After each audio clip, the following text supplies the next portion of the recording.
ដៃអងអែលកោកងជើងចាំថ្មក្រើមខ្សាច់ភួងនៅក្រោមក្រជោ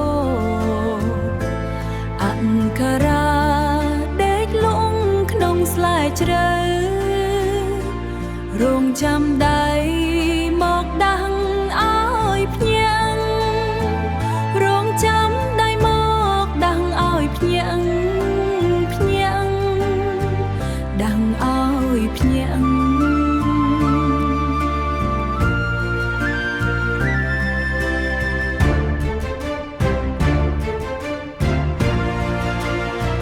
ខ្ញុំដេញតាមដានចារឹកនៃខ្សាច់ទឹកខ្មៅអស់ទៅតែស្នាមនៅដដែលដូនតាបន្សល់ទុកពូជពងក្នុងដីមានជ័យនៃទីសង្ការអីលើ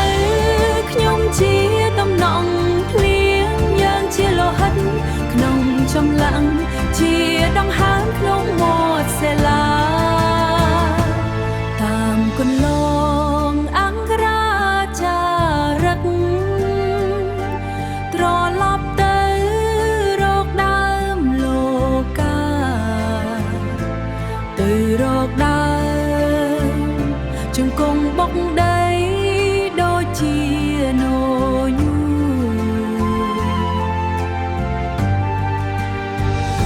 ជង្គង់បុកដីដូចជានោញូ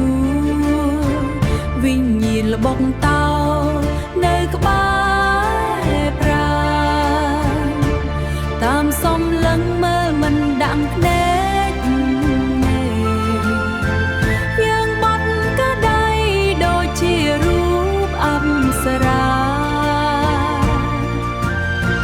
ភាពរស់រវើកជាអាវុធធ្ងន់